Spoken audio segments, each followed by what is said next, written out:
Welcome back to the CFB Rundown. It is me, your host, Quinn Bewley. JT is not here today, and we're going to preview the Week 8 games. It's a loaded slate. I think there's 5 or so ranked matchups. Not going to get to all of them, but we're going to get to the big ones, and we're going to start it off with Ole Miss versus Georgia. And this is another one of those SEC games any team can win. I think Ole Miss... Actually, I don't know who's favored. I think Ole Miss is favored, but not by that much. Georgia, they have one loss, and that was to Alabama 2 weeks ago. Ole Miss is undefeated, so they're looking to continue their undefeated season. The storyline to know when Georgia has the ball is, can they be explosive? We saw a glimpse of this in the Tennessee game, but in the past 3 games ever since then, their offense has started to slow down.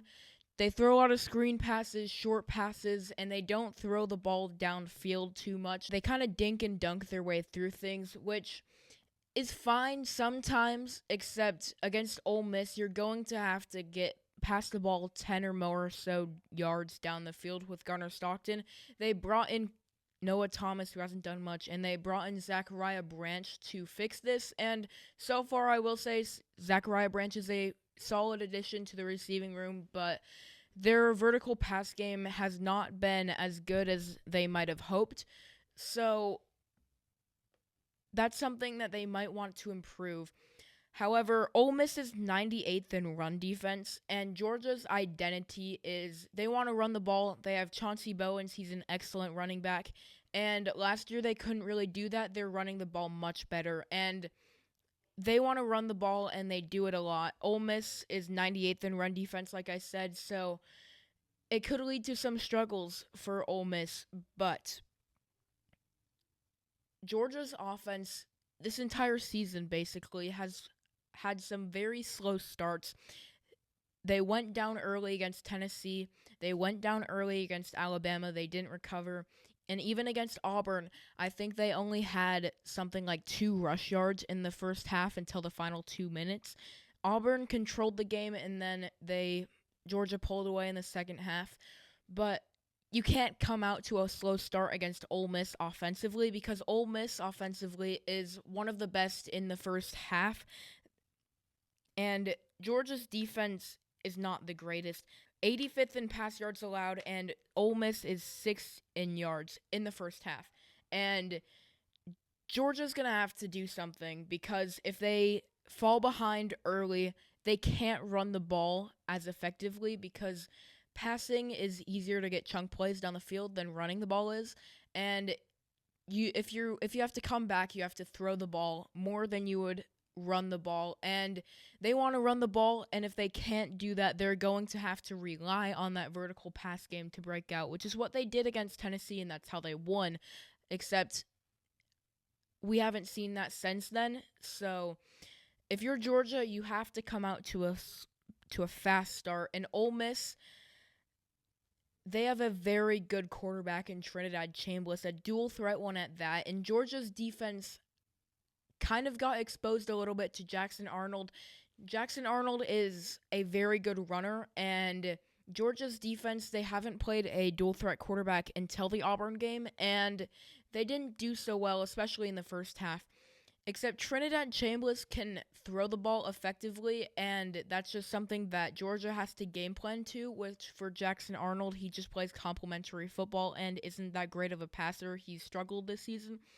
Trinidad Chambliss, he can throw the ball, which the Georgia defense has to account for, and he can run the ball, which makes him very scary for this Georgia defense. They also have a great running back, Kawan Lacey. Georgia and Ole Miss like to run the ball. So how can Ole Miss win? If they have a fast start, the run game dominates, and if they stop Georgia's running game, because both these teams want to run the ball. Whoever can stop the other team is going to do a lot better. And for Ole Miss, you have to eliminate the vertical pass game, because we saw it against Tennessee. Georgia kind of threw all over them. They haven't done it so far, and if you're Ole Miss, you want to keep it a 4-game streak where they just dink and dunk down the field. Georgia, they can't have a slow start. They have to contain Trinidad Chambliss, Kawan Lacey, and the run game. Either the run game does well and the pass game plays complementary football, or the vertical pass game breaks out with Stockton, Branch, Humphrey, Dylan Bell, all those guys. Who I think is going to win? I debated this. This is one of those, you can toss it up, coin flip. I have Georgia winning just because Kirby Smart and Georgia, they always have one of those games where they remember, hey, we're Georgia. We should be running these people over. You can't come into our place and just expect to win that easy. I think this might be this game. Georgia, I don't know if this is the game where the pass game breaks out, but I do think they're going to lean on their identity, run the ball, and I think that Chambliss, young, inexperienced at this level as a starter in the SEC, I feel like he kind of got exposed in the Washington State game. He wasn't ready for that. He didn't play great. He had 2 turnover-worthy plays. I don't think that he's going to do so great against this Georgia defense, which their pass rush hasn't been great, but their secondary, their scheme, their linebackers, they fly around, and ultimately I think Georgia gets this one. In a close game, I have them winning 31-28. That is not all in the SEC. Another great game in the SEC, Alabama versus Tennessee. Storyline to know when Alabama gets the ball. Can Alabama get a clean pocket again? This is something they've done the entire season, and Ty Simpson has shredded defenses with this clean pocket. Against Missouri was probably their toughest task, but the offensive line held up. Against Georgia, Ty Simpson and the clean pocket, they dominated. Against Vanderbilt and against everyone but Florida State, they didn't allow pressure, and that's what they have to do. But Tennessee is the best pass rush they're going to see so far. They lead the SEC in sacks, and Simpson is elite under pressure, so Tennessee is going to want to they need to get pressure, because Ty Simpson, when he doesn't have pressure in his face, he makes you pay. Offensive line for Alabama, it's pretty good. Caden Proctor, while everyone likes to talk about when he gets the ball, which should happen more, he's great. The right tackle position is rotating. They're dealing with injuries, and they just haven't found a long-term answer to that. But other than that, their offensive line is pretty great. What Alabama wants to do, they have long drives, mainly due to third down conversions. They get to third down and they convert them just to keep moving the chains. And Ty Simpson, this is what they do. Can Tennessee stop the pass? Because Tennessee's secondary is in the 120s in pass defense. And Alabama, Jeremy Bernard, Ryan Williams, Isaiah Horton, Latsier Brooks, they have exceptional wide receivers all around. And they've shown it doesn't matter even if if one steps up, all of them will make you pay. Last game, Ryan Williams didn't have a single catch. He didn't touch the ball. And then against Wisconsin, he had 115 yards. Jeremy Bernard is always consistent. Isaiah Horton gets in there, same with Latsier Brooks. You just can't stop this passing game, and no one has shut down these receivers. And Tennessee's secondary, which is in the 120s in pass defense, might have a hard time defending these receivers. And what I said, it leans a lot towards Alabama, but Tennessee can win this game, and this is how. They have to win the turnover margin, and Alabama only has 2 turnovers the entire year, but Tennessee's defense is one of the best at forcing turnovers. So, whether it comes to fumbles, bad snaps, Ty Simpson's interceptions, which has only happened once, they need to find a way to stop Alabama from getting their long, sustained drives and get the football back, and that's what a turnover can do. Tennessee's defense is great at that, but Alabama offense, they protect the ball. They don't turn the ball over, so that's definitely an interesting aspect to consider. And if you're Tennessee, you have to have explosive plays on offense. Chris Brazzell is one of the most explosive receivers in the country. I think he has over 12 yards per catch. And their running backs, Deshaun Bishop and Star Thomas, they're also explosive.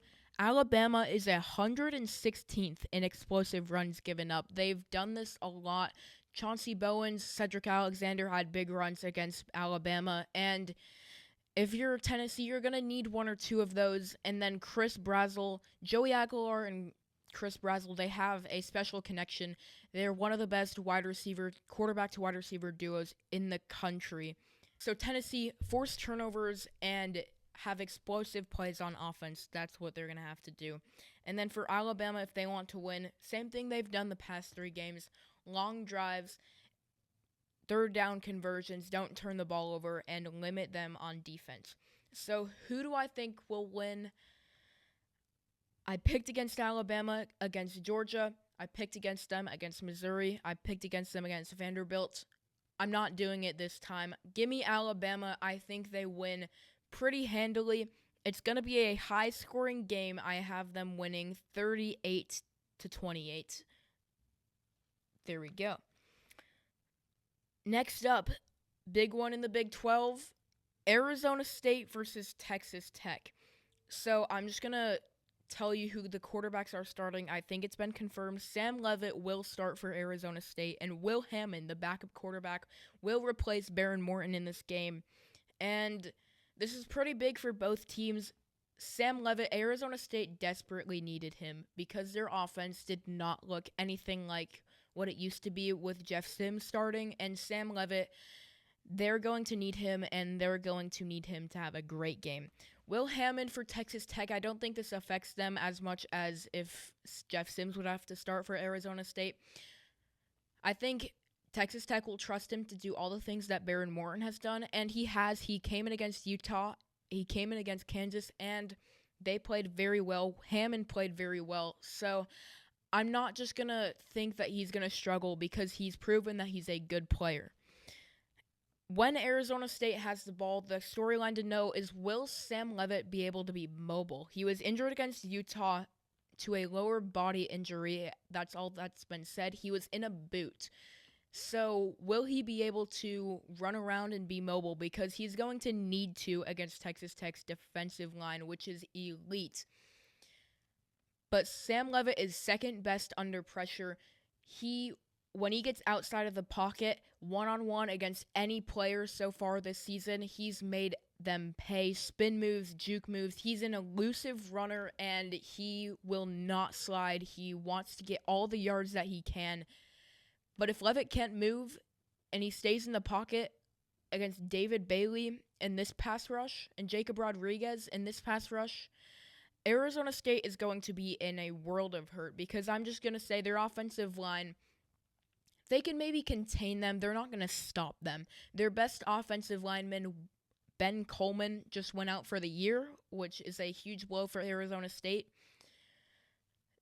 So I'm just going to say Sam Leavitt's going to need to be mobile. However, Arizona State needs a good ground game. Their bread and butter is when they run the ball more than they pass the ball, and then Sam Leavitt, when he needs to, throws the ball to his playmakers, whether it's Jordan Tyson or Jalen Moss, Shimon Mateer, etc. Last year, I know everyone's going to say this, they had Cam Skattebo. This year, they can run the ball.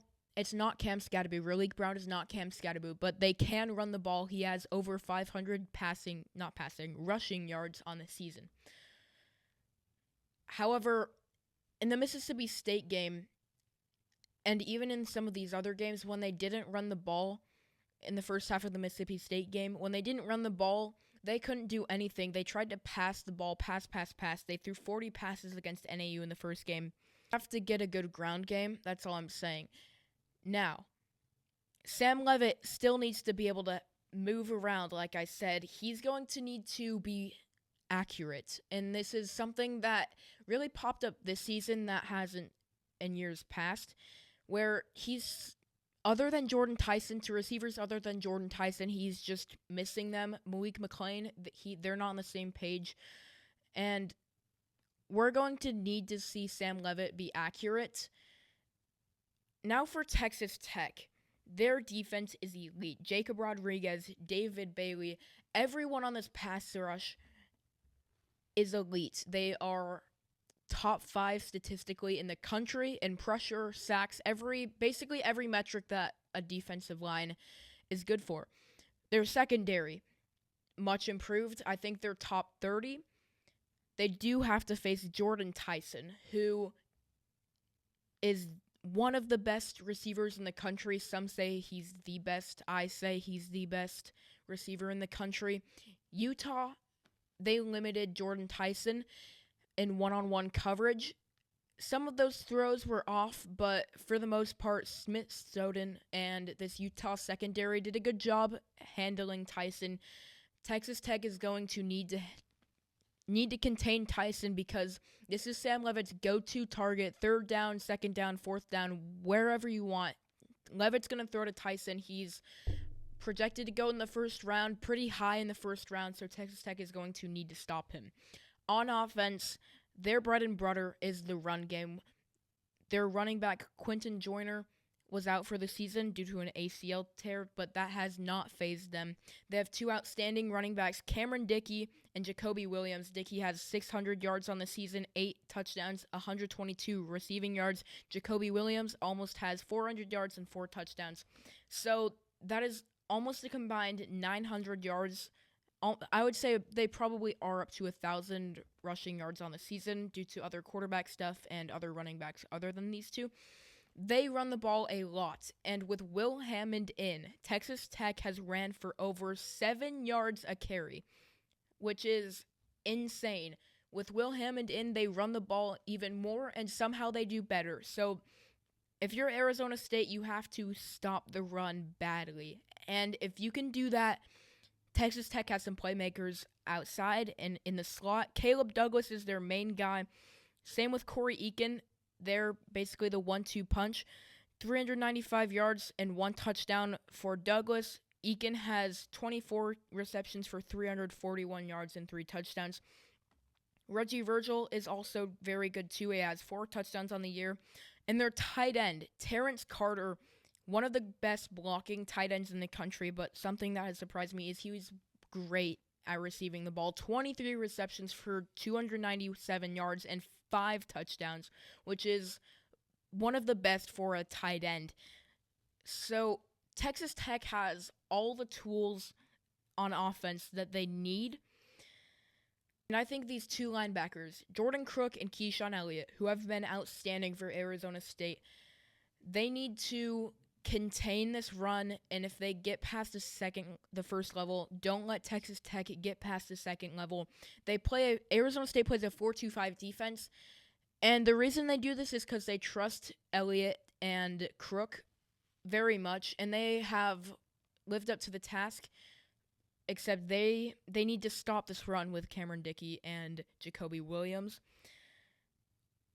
So I'm going to say, just for recap, how ASU can win is if they have a balanced running game and if Sam Leavitt is electric. He needs to be mobile, get out of the pocket, find his playmakers, run the ball, and they need to stop Texas Tech's run game, and they have to have a good red zone offense. Their red zone offense against TCU and against Baylor were not good. Not good at all. They settled for 3 way too much, and if you want to pull off a big upset like this, you can't do that. You have to... Whenever you get your opportunities, you have to take advantage of them and get 7 points on the board. Don't settle for 3. And no turnovers. Of course, they have to win the turnover battle. How Texas Tech can win? If their run game dominates, if Sam Leavitt gets under pressure too much, if they contain him, and if he's not mobile. Who do I think is going to win? I said a lot about Arizona State because I am an Arizona State fan. All bias aside, I think Texas Tech is the better team. Just don't count out Arizona State. I would not be surprised in the slightest if they pull off this upset. Next up, big one. Big one for playoff implications. USC versus Notre Dame. Notre Dame already has 2 losses to top 5 teams, Miami and Texas A&M. Speaking of Miami, they are currently on upset alert to Louisville. I have that game in the background. Let me see the score. Last time I checked, it was 17-10. Yes, still is. Louisville is up on Miami right now. That aside, they lost to two top 5 teams by a total of 4 points. That is still 2 losses. They are 4-2 on the year. And there's been some debate if a 10-2 Notre Dame team gets into the playoff. A 3-loss Notre Dame team certainly will not. So they have to win this game. And for USC, if they don't win this game, they're not completely out of the playoff because they can still win the Big Ten championship, but that means they would have to beat Indiana or Ohio State in that game, and they would have to get there with some help from one of those teams. So if they want any chance at an at-large spot, they have to win this game. This has a chance to be a very high-scoring game because these are 2 of the best offenses in the country against some of the worst defenses. USC, they have 2 of the best receivers in the country, Jacoby Lane, and a top 5 receiver, in my opinion, the 3rd best receiver in the country, best slot receiver in the country, Mekhi Lemon. He is electric. He has just, I wouldn't say taken the college football world by storm, because USC, they haven't played in so many marquee games, but if you watch him, he's electric. He's out there making plays on the field. I think he leads all of the college football in receiving yards per game. And Notre Dame's secondary has not been good. They got exposed in the A&M game due to Mario Craver and Casey Concepcion, and they've been prone to some mishaps. However, they have one of the best corners in man-to-man coverage. PFF ranked number 1 in man coverage, Leonard Moore. However, he plays on the outside. He's an outside corner, which means primarily he'll be guarding Jacoby Lane, and Notre Dame slot coverage has not been the greatest. And Mekhi Lemon plays in the slot, so Notre Dame could be in a lot of hurt. However, the coaching staff has said that Leonard Moore is going to play a little bit of man-to-man coverage on Mekhi Lemon, which is a matchup that I certainly want to see, and will happen on Sundays for many, many, many more years to come. What you could say best receiver against best corner, you could say, in this game. However, if they do that, everybody's going to know that they're in man coverage. Jaden Mayava, the quarterback's going to know that. They're going to scheme stuff up. So I doubt that Leonard Moore will be guarding Mekhi Lemon the whole game. But they also have Jacoby Lane, who they have to account for. He's outstanding too. Notre Dame, their offense is great. Their ground game, Jeremiah Love, Jadarian Price, this is what got them to the national championship last year. Their run game, Jeremiah Love is one of the best running backs in the country, and Jadarian Price, he's the backup. Doesn't mean he's bad. He is great at what he does too. And CJ Carr might be the best quarterback that Marcus Freeman has coached at Notre Dame. Freshman quarterback, and he's not playing like that at all. He's outstanding. They have a great aerial attack with Malachi Fields, Jaden Greathouse, Jordan Faison. They like to throw the ball. They like to run the ball. They can do almost anything, and USC allows almost everything. Their secondary has not been good, and they don't have a Leonard Moore on this team. Their secondary just allowed Luke Altmaier to throw for 350 and for Hank Beatty to have a great game. This is what we've seen from your USC in years past. Lincoln Riley teams, great offense, struggling defense that can't help the offense. So, fireworks. That's all I have to say. Fireworks. 2 of the best offenses in the country against some of the worst secondary units in the country. So how USC can win if their pass game has a great game and the secondary limits Notre Dame's offense. And then vice versa, how Notre Dame can win if their offense plays well and if the secondary limits USC's offense. Who I think will win? This is a toss-up. On paper, these teams are even. Football isn't played on paper, it's played on a field. However, I just think Notre Dame, these players, Marcus Freeman, CJ Carr, Jeremiah Love, they know they can't lose this game. I think they're better coached, and desperate teams, they tend to play well if they're coached well. And Marcus Freeman is an exceptional coach. I just think that Notre Dame, they know they can't lose this game, and they're just going to do what it takes. Give me Notre Dame. How high do I want this to be? Give me Notre Dame 42-38. Next up, and the last game we're going to preview, BYU versus Utah. This is one of the biggest holy wars ever. This is the first time since 2009 where both of these teams were ranked in this game. And this game will decide who is the front runner to face Texas Tech in the Big 12 championship. Though Texas Tech is the clear favorite, there hasn't been a true second team, and this game will decide it. When Utah has the ball, they have an exceptionally great offensive line. Spencer Fano, these tackles, they move, they get past the first level, they get past the second level, they get to third and manageable. They just keep rolling with Dampier, dual threat running game, and Wayshawn Parker. They run the ball a lot. And they do it well because of how good the offensive line is. So, can BYU get even a little bit of pressure? Their pass rush has not been great. Their top two leaders in pressure rate is linebackers, actually, not defensive linemen. And Dampier gets sacked less than anybody in the country. We saw this against Arizona State. ASU got a little bit of pressure on Utah, and they just couldn't bring him down. They couldn't tackle Dampier.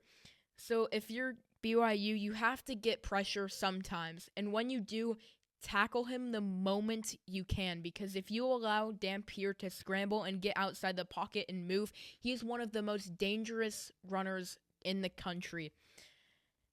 And it's going to be a tough task going against Fano in these tackles.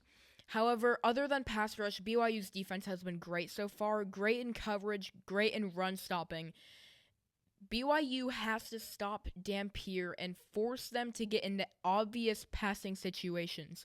This is something any team wants to do and has to do if they face Utah. Don't make it 3rd and 2, 3rd and 3. Make it 3rd and 7 and force Dampier to throw the ball, which I'll just say he'll give you one or two. He did that against Arizona State. He didn't have a pick. He had one dropped and one that was caught, but it was pass interference, which shouldn't have happened. He'll give you some, just a matter of will you take advantage of that. And basically the same thing, will Utah's defensive line play well? Utah's pass rush has been great, but BYU has a great offensive line, so that's one of those head-to-head collision matchups. Good stuff in the trenches. If Utah gets pressure, though, Bear Bachmeier, true freshman, understandable, but Bear Bachmeier is not great under pressure. He is more of a pocket passer. He likes to have a clean pocket, and he's going to need that. And if Utah gets pressure on him, Bear Bachmeier will also give you one or two of those. And, yeah, that's all I have to say about that. The one thing I haven't talked about BYU's run game. LJ Martin, this run game, they run the ball 57% of the time. That is second in the nation. And they do it very well. This is what beat Arizona. This is what beat Colorado. LJ Martin in this run game gets rolling. Their offensive line and run blocking is great. And this defensive line, which has been solid in run defense, this is probably the best rushing attack they've faced so far with LJ Martin and these backs. BYU, if they need to win, they need their run game to get going. They need their defensive line to step up and win the turnover battle. They need Bear Bachmeier. He needs to take care of the football, which he has been doing he's been doing pretty good at that, and they just need, whenever Dampier, which he'll give you one or two of those, they need to capitalize on, two-hand catch the football. Utah, If they want to win, their offensive line needs to roll, get past the first level, get past the second level. Don't get into obvious passing situations and don't turn the ball over. Get pressure on Bear Bachmeier and limit the run. Who do I think will win in the biggest holy war in 16 years? Give me Utah. I just think Utah, they've been tested. We know about Utah. They played Arizona State. They played Texas Tech. That one didn't go so well. But we know what Utah has. BYU, I wouldn't say struggled because they have won. But they haven't played a great schedule so far. Their best win is probably the double overtime win against Arizona. They haven't played great teams, and they haven't looked too great doing it. I think we know a lot about Utah. Who knows, BYU, we could find out if they're legit, but I just think Utah has what it takes. I think they're just going to be the more physical team, but who knows, rivalry game, anything can happen. But give me Utah. I think if Utah wins, it'll be a lower scoring game. I have Utah winning 24-21. That's all for me. Thank you for watching this episode of the CFB Rundown. As always, a great week of college football. Doesn't matter who's playing. College football, just the greatest sport. Thanks for watching this episode, and see you.